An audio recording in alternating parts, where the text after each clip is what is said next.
सहजोबाई कहती है कि मैं राम तजूं, मैं गुरु न बिसारूं,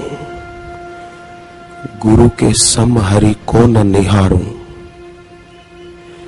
मैं भगवान को छोड़ सकती हूं, पर मेरे गुरुदेव को मैं कदापि नहीं छोड़ सकती, क्योंकि भगवान ने तो मुझे जन्म दिया और जन्म के साथ जीवन में कई दुख भी आते हैं, संताप भी होता है, परंतु गुरु ने आवागमन छुड़ाए, गुरु ने आवागमन छुड़ा दिया। कबीर जी ने तो कहा कि गुरु गोविंद दोनों खड़े, किसको लागू पाए, बलिहारी गुरुदेव की जो गोविंद दियो दिखाए।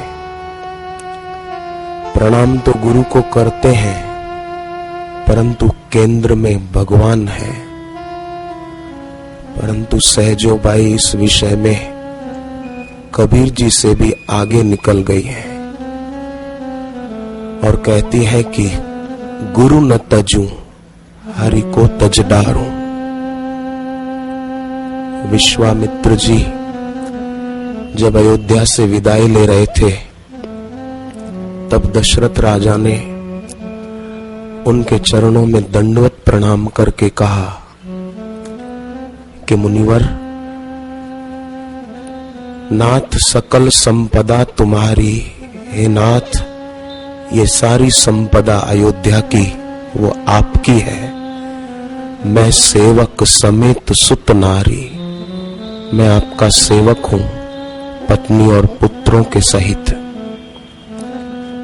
ये मेरी संपदा और मुझे आप स्वीकार कीजिए। तब विश्वामित्र जी ने कहा कि ये मेरा ही समझ के तुम रखो। पर दशरथ राजा ने फिर प्रणाम करके कहा कि एक वरदान देकर जाओ कि आपके दर्शन मुझे बार बार होते रहें। बस हम भी सभी भक्त गुरुदेव के श्री चरणों में प्रार्थना करते हैं कि गुरुदेव आपके दर्शन हमको हो, और श्रोता का कर्तव्य होता है कि गुरु को दक्षिणा दे। अब गुरु के आगे तो तुलसीदास जी कहते हैं, गुरु विवेक सागर जग जाना, जिन्ह ही विश्व कर बदर समाना। गुरु विवेक के सागर है, उनके आगे पूरा विश्व हथेली पर रखे हुए बेर के समान तुच्छ है, नगण्य है। हम दक्षिणा में क्या दें? हम सभी भक्त सत्संगी एक संकल्प दक्षिणा में अर्पण करते हैं कि हे गुरुदेव, जैसे पांच भूत विनाश से रहित हैं, ऐसे ही गुरुदेव आप खूब खूब दीर्घायु हो। हे गुरुदेव, जैसे मार्कंडेय जी चिरंजीवी हैं, ऐसे हमारे बापू आप भी खूब खूब चिरंजीवी हो। जैसे नारद जी चिरंजीवी हैं, ऐसे गुरुदेव आप भी खूब खूब चिरंजीवी हो।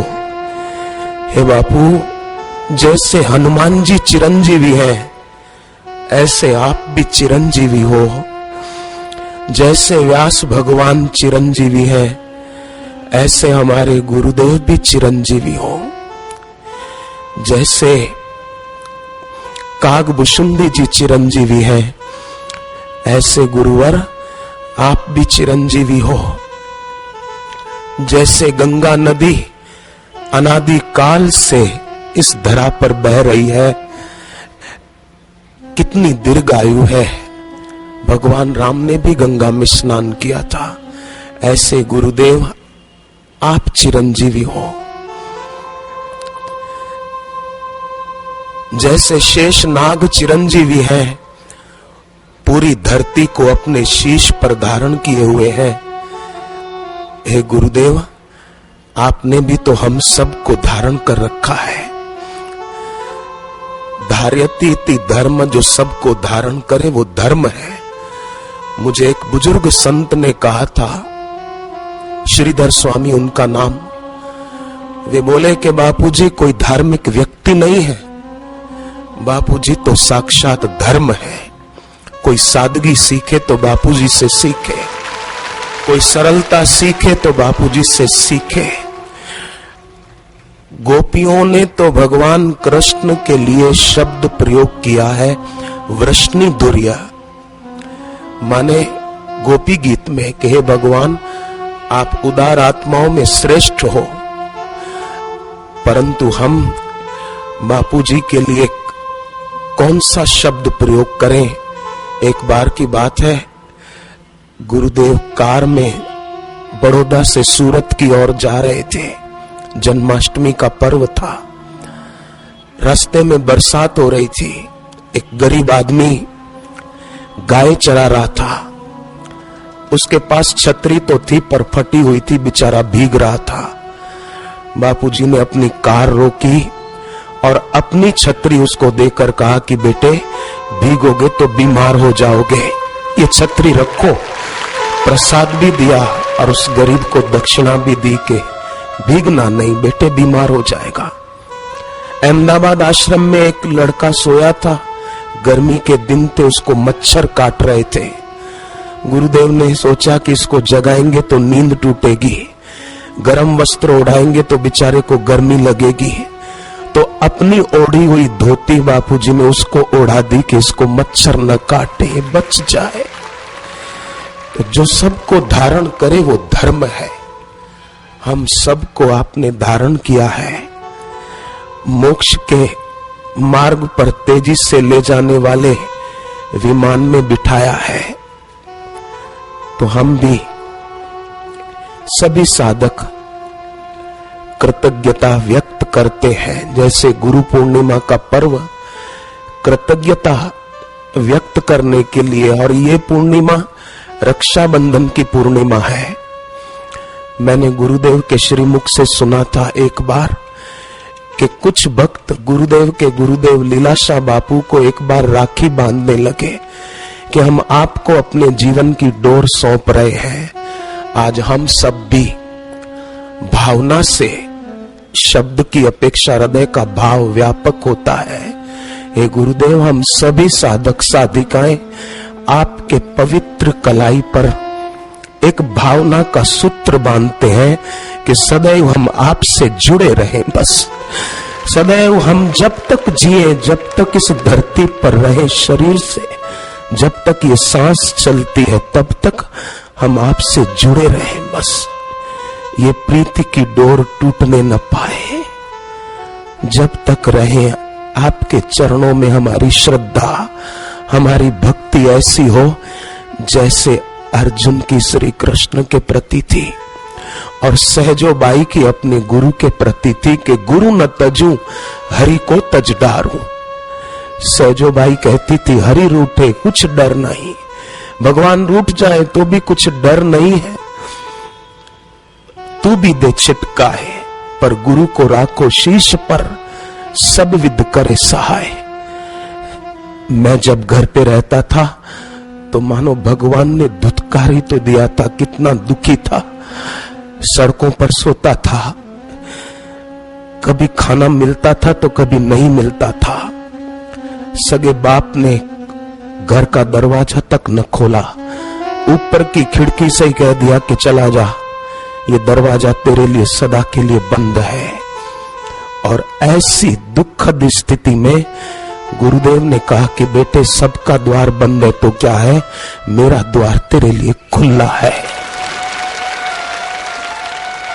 सहजोबाई कहती है ऐसे गुरु का बदला शिष्य कभी भी चुका नहीं सकता। मनुस्मृति कहती है कि बेटा 100 साल तक अपनी मां की सेवा करे तो भी मां के ऋण से वो छूट नहीं सकता। क्यों? कि मां ने उसको 9 महीने अपने गर्भ में धारण किया। परंतु सोचने की बात है कि मां ने गर्भ में धारण किया पर मां गर्भवास से छुड़ा नहीं सकती।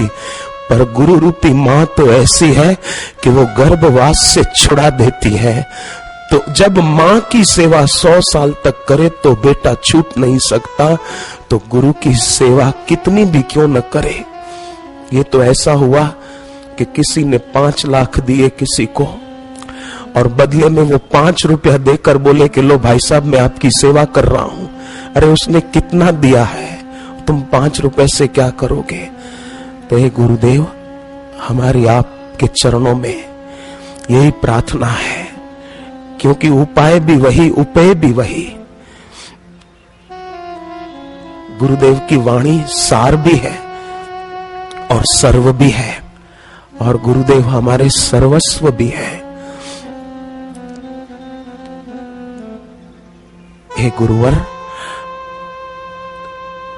दशरथ राजा की तरह हम आपके चरणों में यही प्रार्थना करते हैं कि हमें भी आपके दर्शन बार बार होते रहें, क्योंकि आपके दर्शन से हमारे हृदय में से दृश्य की आस्था निवृत्त होती है और आपके चरणों में हमारी प्रीति और दृढ़ होती है। क्योंकि दुनिया के लोग हमारे तरफ देखते हैं तो कुछ न कुछ स्वार्थ, वासना, विकार होता है, पर बापूजी आप जब हमारे तरफ देखते हैं तो लगता है कि कोई हमारा अपना हमारे कल्याण के लिए हमारे तरफ देख रहा है, हमारे तरफ अपनी करुणा को अपने नेत्रों के माध्यम से बरसा रहा है। सोवियत रूस के विज्ञानी क्रिलियान, उसने हाई फ्रीक्वेंसी फोटोग्राफी विकसित की थी, और उसी हाई फ्रीक्वेंसी फोटोग्राफी सोवियत रूस के विज्ञानी द्वारा जो विकसित की गई, उसके द्वारा बापूजी को प्रार्थना करके कलकत्ता में तस्वीर ली गई। उस फोटोग्राफी की ऐसी महिमा है कि व्यक्ति के आसपास का आभा मंडल कैसा है, उसके शरीर के कैसी आभा निकल रही है, उसका चित्र भी आ जाता है। तो जब गुरुदेव का वो चित्र लिया गया प्रार्थना करके, तो चित्र लेने वाले दंग रह गए।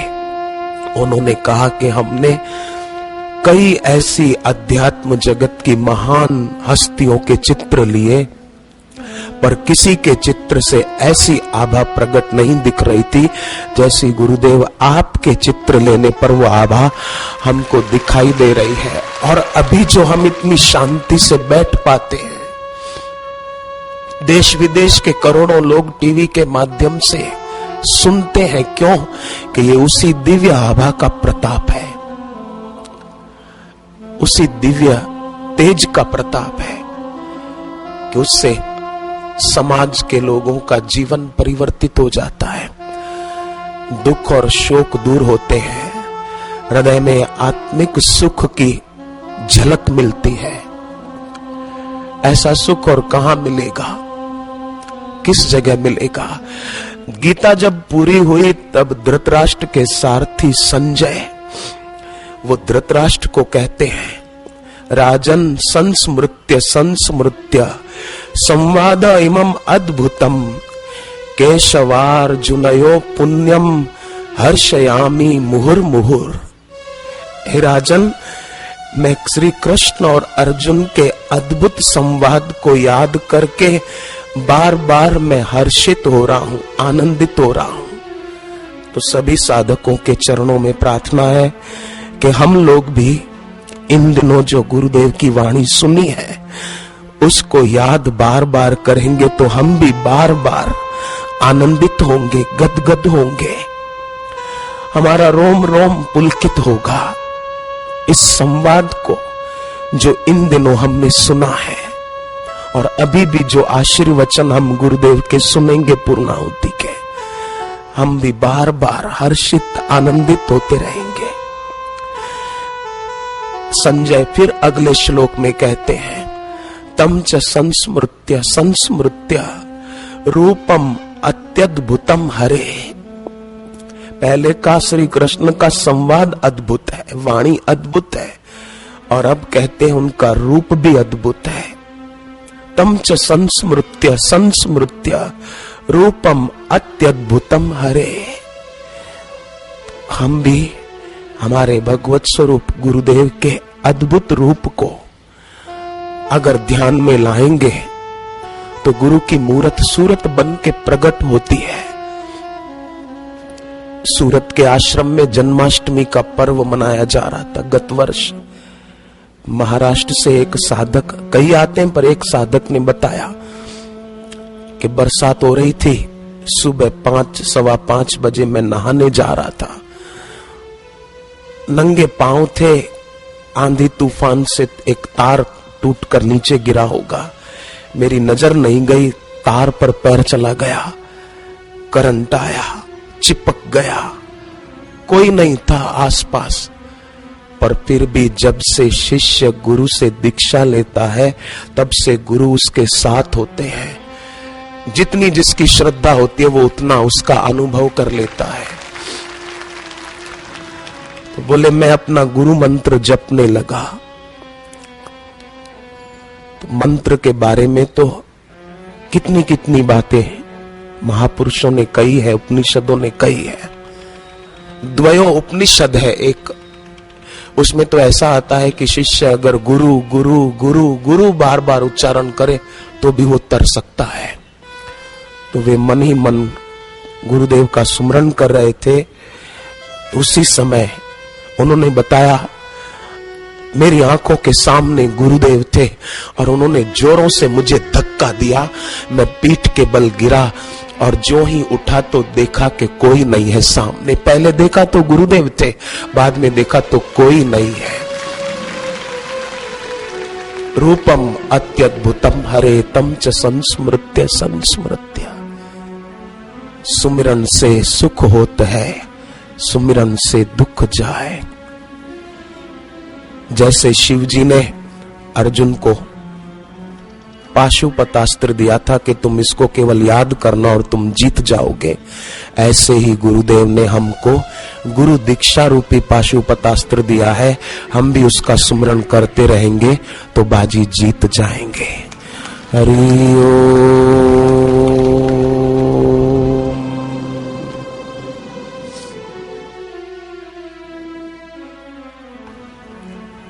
हरि ओम।